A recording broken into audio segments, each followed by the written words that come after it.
Hey everyone, it's Clary88 here, and this is just a quick video showing you how I finally caught the Leige of the Lake. It's a side quest in Final Fantasy 15. So the first thing I'm going to show you is kind of the setup I used. I used the Great Marlborough as the lure. The line had to be the Dragon's Beard because you need the full amount, and all this is luckily just beside the actual shop. That's just where it is in the Vester pool. So as you can see, I completely fished out the entire area. There was nothing left. At this stage, I was kind of just going to back out. I know he doesn't show up on the radar, so I didn't really have any kind of clue. I was just kind of, fishing at wild, trying to get it. But I eventually caught wind of him over here, and I backed out of it a bit too quickly, so I was lucky to kind of catch him here on the follow-up.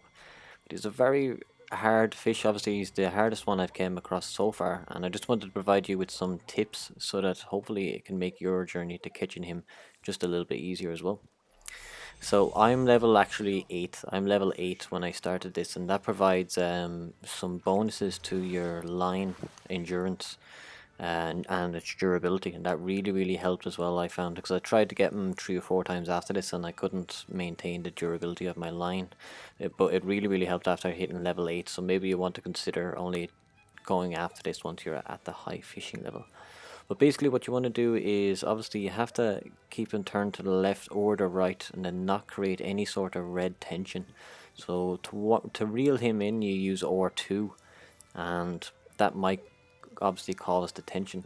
So the way I did is I kept the analog stick to either to the far left or the far right as required, and then I would usually tap R2 to create a reel in, so to reel him in very slowly. But every time I seen that there was white tension building up, I would kind of ease off on it a little bit, because if you increase the amount, it'll just equate to red tension, and that obviously wears down the durability of your line, so you don't want that.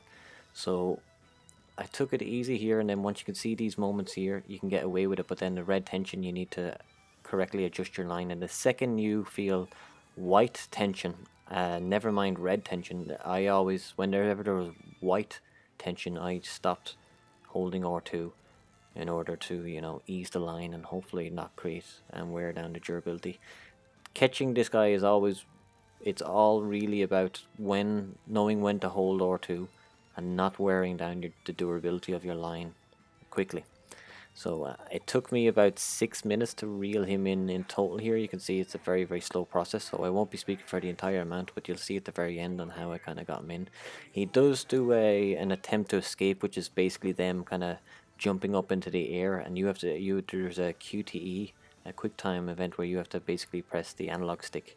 That wears down his stamina just a little bit, and I found that right after that moment, the second you've successfully done it and you land him back into the water, there's a good period of about 2 to 3 seconds there where you can constantly hold R2 to drag him without without the fish giving you any kind of resistance itself. So that might be a handy tip for yourself as well.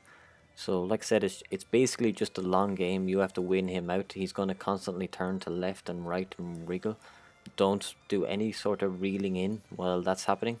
You'll only want to reel in once he's moving from the left of the pond to the very right of it, very slowly like this, and you're not getting any kind of tension. And like I said, the golden rule for me was anytime I seen any white tension, I immediately let go of R2 so that it would kind of revert back to its normal state.